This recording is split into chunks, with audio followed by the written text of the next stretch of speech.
Okay.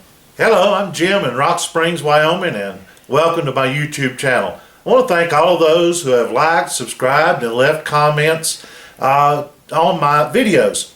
Again, thank you for tuning in. If you like this video or look through the others and like them, please consider subscribing. And if you leave comments, I'll be sure to answer them. And also, if you have questions or ideas for future video topics or turning topics in particular that you'd like to look at, we'd appreciate that too. While I'm here, I'd like to give a little shout out to my friend up in the northern part of the state of Wyoming, Sam Angelo, the Wyoming Woodturner. Sam came by and did a little demo at one of our meetings, club meetings, before he went to, and we went to the Utah Woodturning Symposium. And it was great to have Sam come by and do a little demoing for us and let some of the club members meet him. And just want to say thanks, Sam, for stopping by. And by the way, Sam, I noticed on your video review of Thompson's 5/8 spindle gouge that you blamed me. That's the way it is with us toolaholics. Well, let's start turning. Again, I'm going to turn a small ring bowl out of a piece of spalted maple. I've already rough turned it to round and mounted it in a 4-jaw chuck. I'll talk a little bit as we go through as to what I'm doing, lay speeds, and different tools I'm using. And I hope in some way this video is helpful. So just tune in for a little turning. And again, Jim in Rock Springs, Wyoming, thanks for tuning in. We'll start out with a 5/8 spindle roughing gouge. And I do want to remind people, spindle roughing gouges are spindle turning tools only. Don't use them on bowls. And bowl turning and face grain, in grain work, it's just not safe. Even though some of the new tools, this is a Doug Thompson tool, have a round shank and are a little more beefy, it's these wings that are turned back so much that can get you into trouble. So let's smooth this piece of maple up a little bit, and we'll start getting ready to shape out this box. Again, remember, safety is my concern in my shop. Safety is your concern in your shop. Please be safe when turning. Tool rest is just a little under center height. And again, a 5/8 spindle roughing gouge. And I like to turn a little fast, baby. So we're going to be at about 2,300 RPMs, somewhere along there. We're going to present the tool anchor. We're going to get the tool bevel cutting, rubbing, and then we'll start making a little shaving.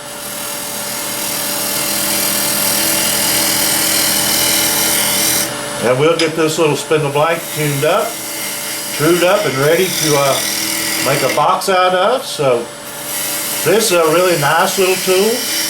As you can see, it cuts real well, gets rid of the shavings real well.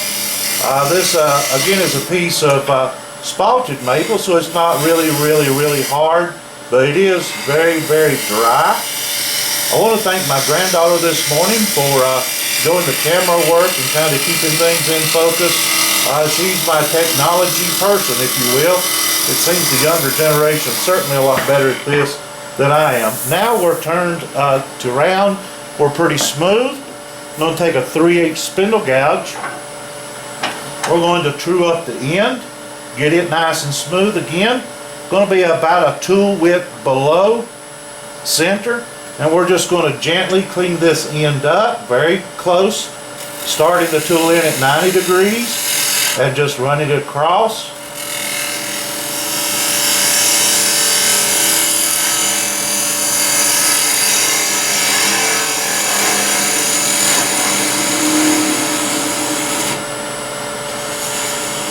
When you get to that little center nub, just slow down. Remember, that wood's turning a lot slower than the rest of it. Now we want to define our box. For this particular project, this box is going to be about 3 inches overall. So for it, we want about 1 inch in the lid, going to the thirds rule, and about 2 inches in the box itself. We're going to take a 1/8 parting tool and we're going to define the separation between the top and the bottom. Now here's a little trick I like to do with my parting tool. Kind of helps with that torn out grain. I lay it on its side flat on the toolbox. We get the lay speed up about 1800 to 2000, and I take and just make a little cut here and a little cut here. That's a little over the width of the parting tool.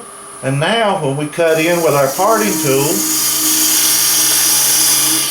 we don't have all the torn out grain that you would sometimes have when you do this with the parting tool. Again, we want to ride that bevel, lifting the handle of the tool slightly as we go in. And that's good for now. Now we want to hollow the end of this out. I'm going to be using the 3/8 spindle gouge to do that. We'll turn our tool rest, and for this, I like it to be really just about dead on center.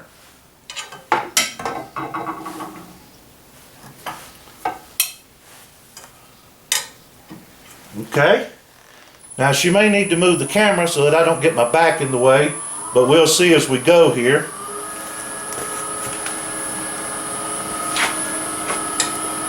Okay, now I'm going to take the spindle gouge and I'm going to gently insert it in. I've got the flute turned at about 10 degrees from flat open. I'm going to gently just insert it in until I get a little hole started here. Now I'm going to open it up with the spindle gouge, and I'm just going to keep it at about that same angle and gently push it through. Same angle, gently push it through, and I'm actually going up a little bit as I go.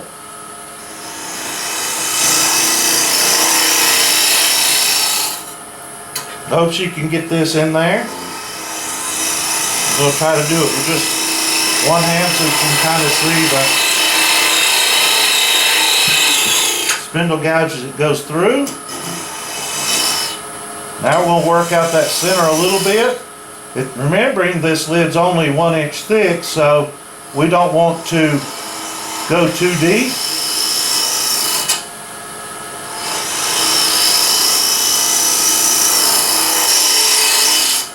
And I think for this particular box we'll do a little dome.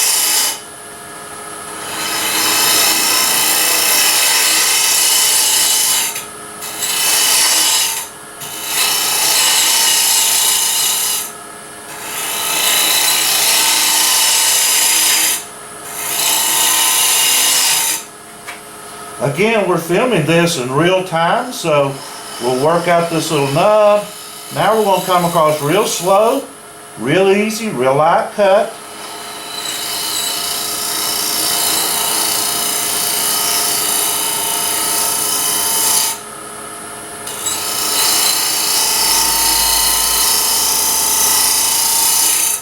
Okay, now we're going to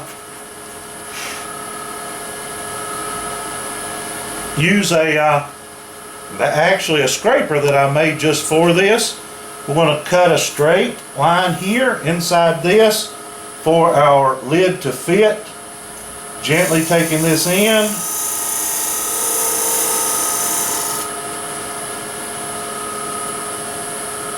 Now we're going to take this same tool, just a little bit tilted down. We're going to gently come across. Very gently.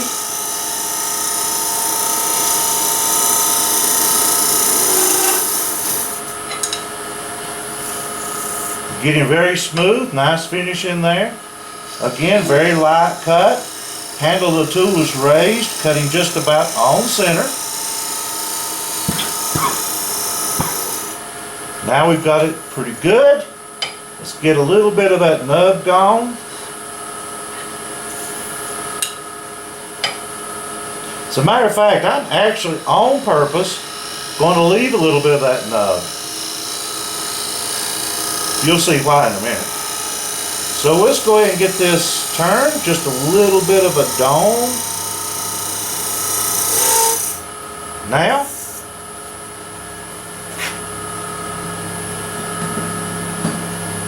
we'll use a diamond or a pointed scraper. I'm going to go in very gently and make a nice straight line. And a hint for you, I'm going to leave a little shoulder in here, is you can actually watch this side at about 3 or 4 o'clock. So I think we're in good shape here. Looks pretty good. Let's see what our finish looks like in there. This is pretty spalted, so I may get a little tear out, but actually I am pretty good. I'm going to just touch that up with some about 400 grit. Just some regular abrasive paper here at about 400. And I'm turning about 800 RPM, somewhere along there.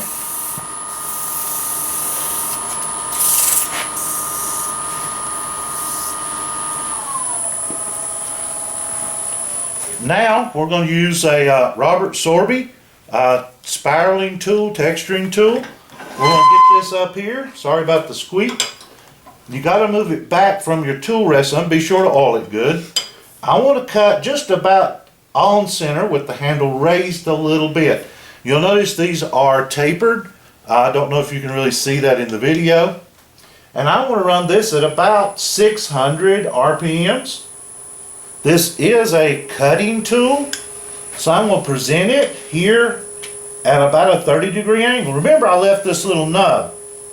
So we're going to do a little texture in here. Hold it in until it starts to cut.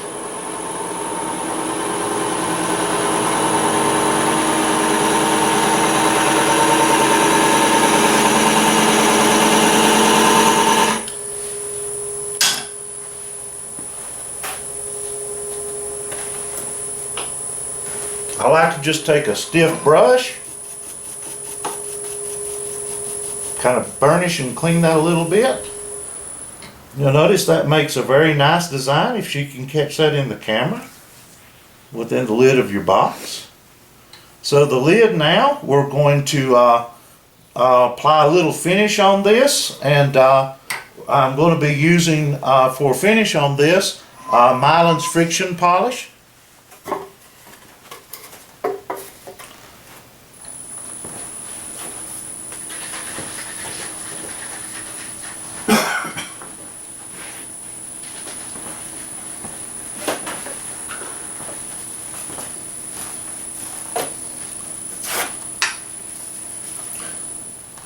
Got the lathe slowed down to about 150 RPMs. And you want to just saturate this really well with your friction polish. What I do is I just put a little paper towel in there and just soak it.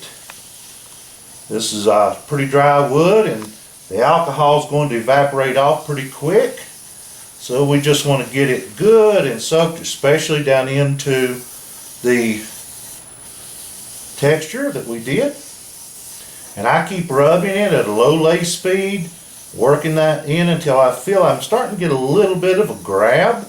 That tells me the alcohol is evaporating out of the friction polish. Now you're going to see me do something in a minute that everyone will fuss at me about and leave negative comments. And I'm going to use a cloth to buff with. However, I am not going to wrap that around my hand in any way, so that should it get caught in any way on the lathe, it'll turn loose.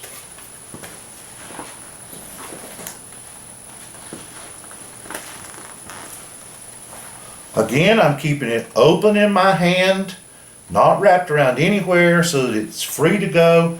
I'm going to wrap up the lathe speed here to about 2100, and we're going to gently buff our friction polish till we get a little heat build up.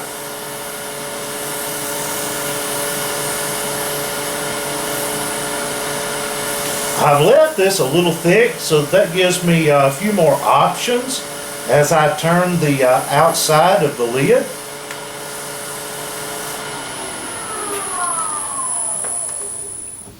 And now we're ready to go to the inside. That's got some really pretty areas in it. And some people like a really glossy finish, but I kind of stop at one good heavy application. Kind of like that. So now we're going to part this off gently.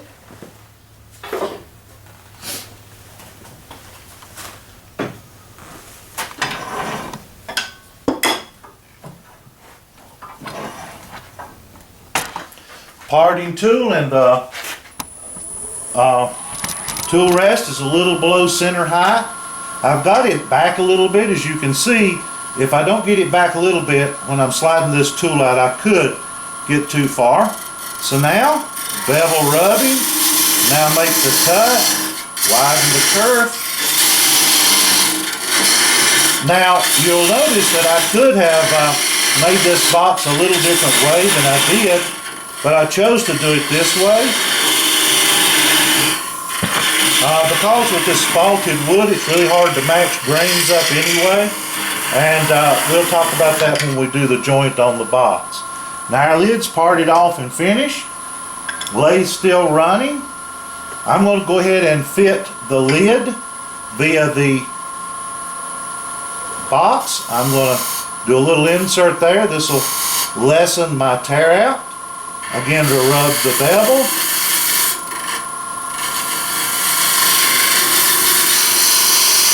Now I'm going to share with you, and something that I learned from Jimmy Clues is in making these boxes, if you'll taper this just a little bit, thick to thin at the front, and fit your box, us wood turners are the only one that's going to really check for a vacuum type fit. Now we don't want a sloppy fit, but we don't have to have it so tight you can't get it off. Remember, you're going to give this to someone, you want to be able to use it, you want to be able to get the top on and off. As you know, if you've made this, it's a little at a time, check it as you go. And what I'm going to do now is just work on part of this shoulder.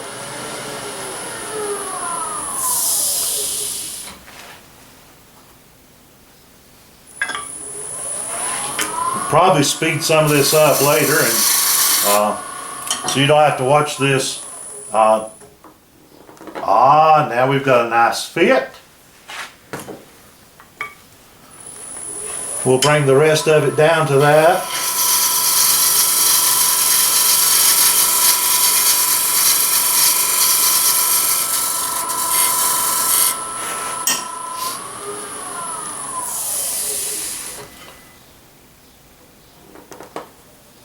So a little bit,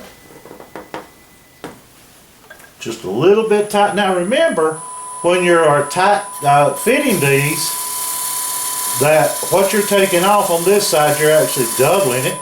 So just a little bit.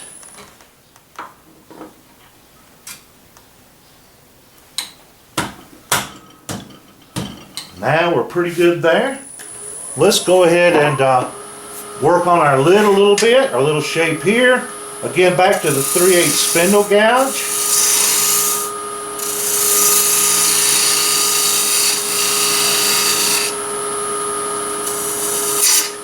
And there's your run back. You saw that happen because I did not support that bevel before I started the cut. We are not going to edit that out. We'll leave that in there. Sometimes we learn from other people's mistakes. Sometimes we have to make the mistakes to learn. So we'll gently turn this. I think we'll do a little bit of a round dome shape to this lid. Now we've got this pretty smooth. Let's turn around and catch this end a little bit. Again, you got to watch it. Be sure your bevel is supported so that you don't get these runbacks like the one you just saw.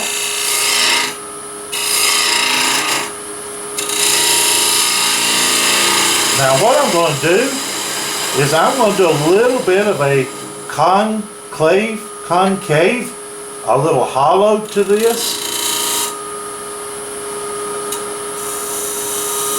Slow and steady on this so you don't get your run back. Let the tool get started. And then take a nice slow cut across, little thin, crispy shavings. Tells me I'm getting a good smooth finish. And there we are. Nice smooth finish.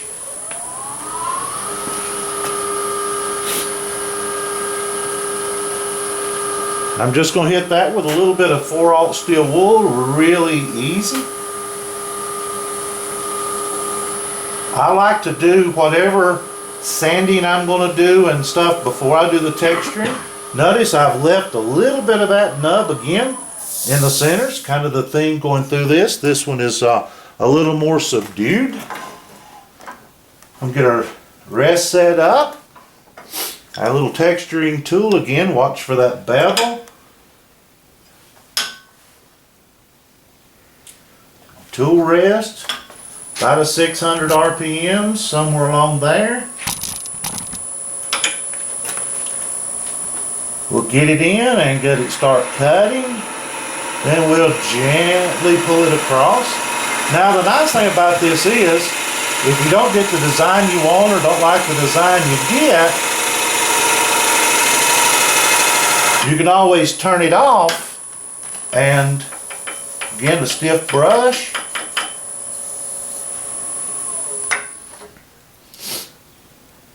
I think that's pretty good. I like that. So now we'll go back and shape a little bit more here. Our box lid is pretty well done. So I think it's time to move to the inside of the box. And I like to turn the lid and get the lid fit so that if it does what it's doing here, I can gently ease this parting tool in here a little bit. And it'll pop it right off. And I'm going to be hiding this edge anyway, so that's not going to create a problem later. So again, let's get the 3/8 spindle gouge.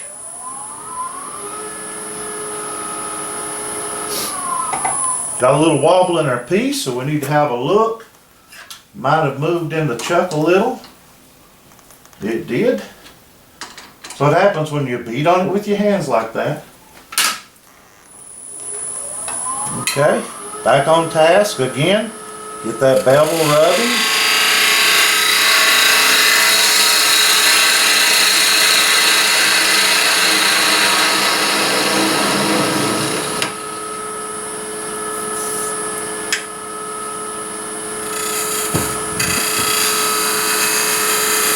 Go very slowly.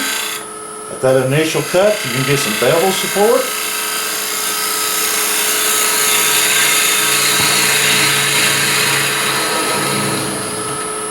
Now another thing you can do is you can take a drill bit, put your little handle on it. Let's get this going just a little bit and we'll cut a little bit of a dimple.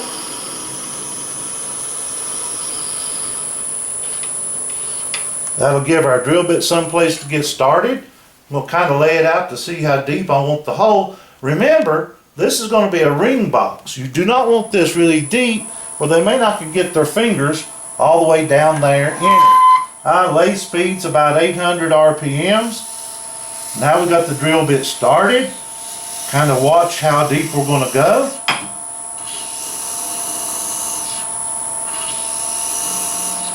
Stop shy of what you think your finished depth is going to be. Back up here. Let's get our lathe speed back up. About 2,000 RPMs. Tool rest needs to come up a little bit. And now let's gently hollow this out.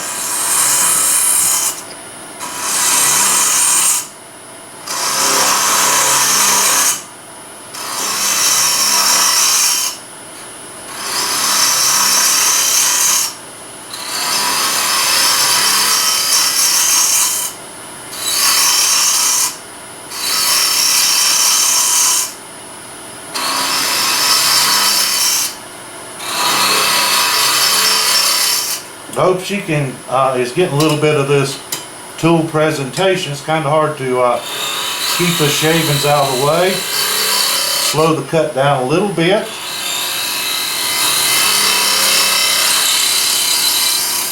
Now the other thing with a ring box is you do not want straight sides on the inside. You want rounded sides so that when the person sticks their finger down into the ring to retrieve it, they can just gently pull it out. Okay, we're almost down to the bottom of that depth hole. Very gently now. Smaller, lighter cuts. Just small light cuts. I'm going to roll that edge just a little bit.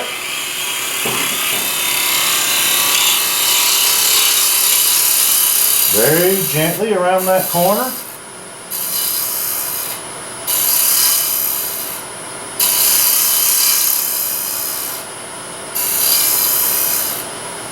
Okay. Let's see what we've got in here. Ah, we're looking pretty good. We're a little bit. So now I'm going to use a 1/2 inch negative rake scraper at about 1500 RPMs. A little bit on center. And now we're just going to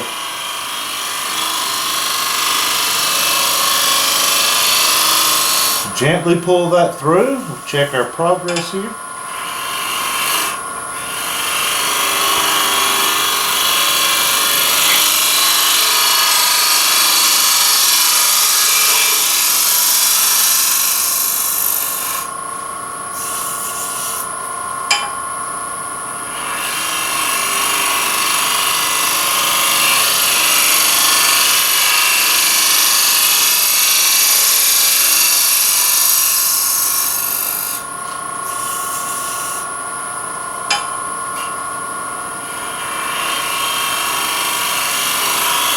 Light cuts, even cuts.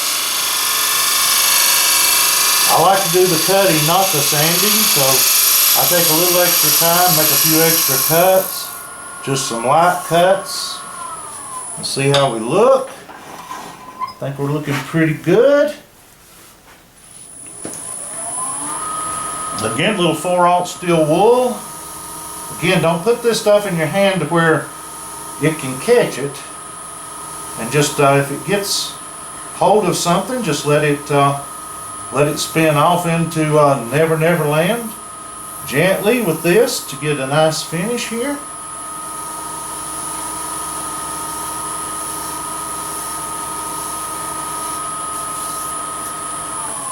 Now the other thing that does is that warms that piece of wood up.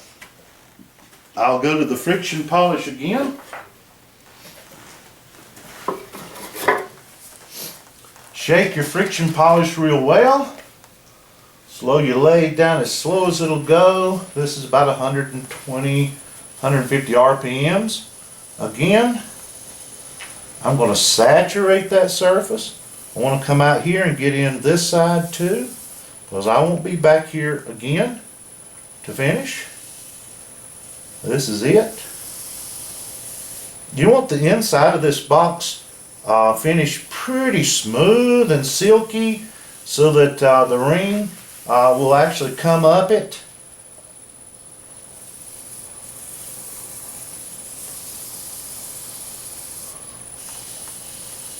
Again, I'm going to just rub it till the alcohol starts to evaporate off.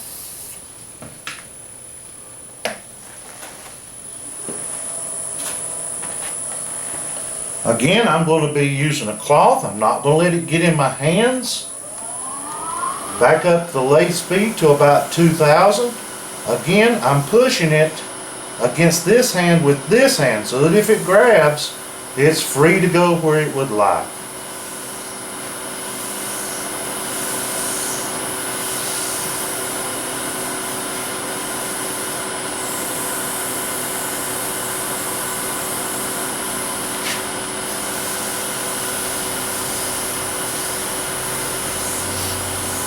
I think a lot of accidents at the lathe and at other woodworking tools, a lot of times we're in a hurry. So I would encourage you, if you're turning, not to get in a hurry. Just if you're going to be in a hurry, maybe you should find something else to do for the afternoon. That looks nice. It's about 1.25 inches deep, which would be nice for a set of earrings or a ring, wedding ring, wedding band, some of those things. So we'll see if we can get close to some of this grain. We've got some reflex showing up there, so we'll see if we can.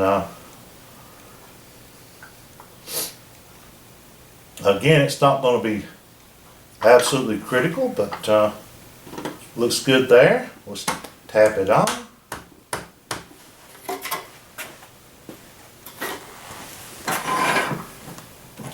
We laid out our size a while ago, so we're going to come back real quick.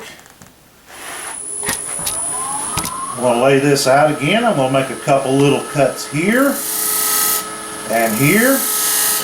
And now I'm going to do a little parting in just to kind of define so I can work to that.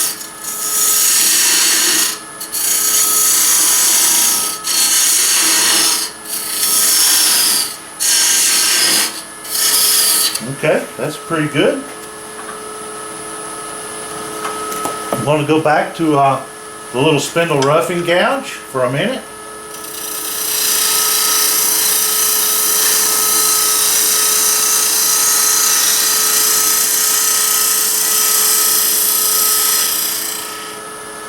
Okay, we're nice and smooth and true there. Spindle gouge, I'm going to roll this bottom very gently.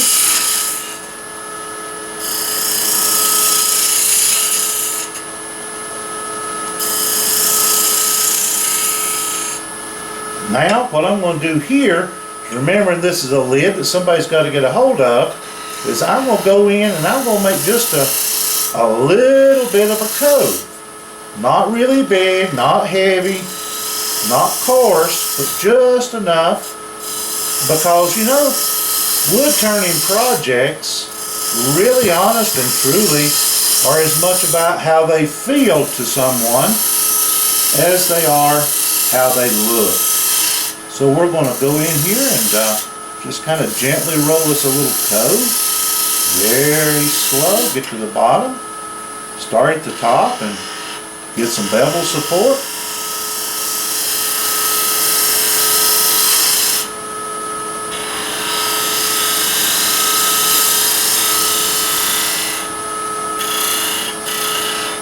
Now this looks a little out of proportion, so I'm going to roll it over just a little bit.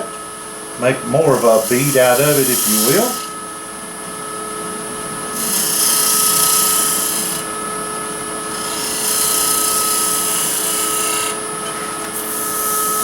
Okay, look pretty good. Now, I think what I'll do is, that looks pretty good. I got a little bit of a tool mark in there. Now, I'm going to take a D-Way Tools narrow parting tool, and I'm going to go right into that lid joint. And I'm only going to go in about a 1/16 to a 32nd, but I'm going to split that joint just a little bit, very lightly.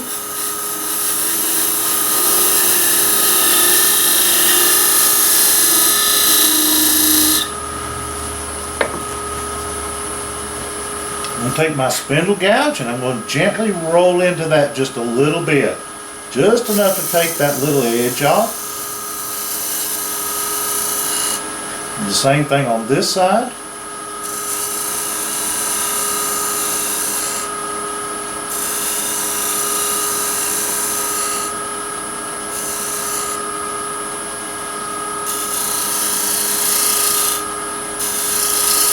Get rid of those tool marks in there.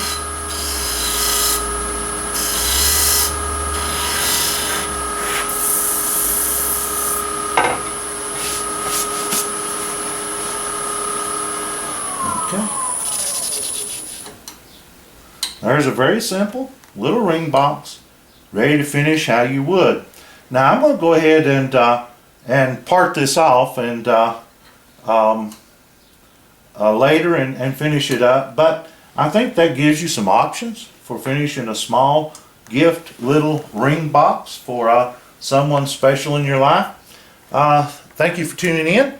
Hope it's been informative and safe turning, and please subscribe if you like the video.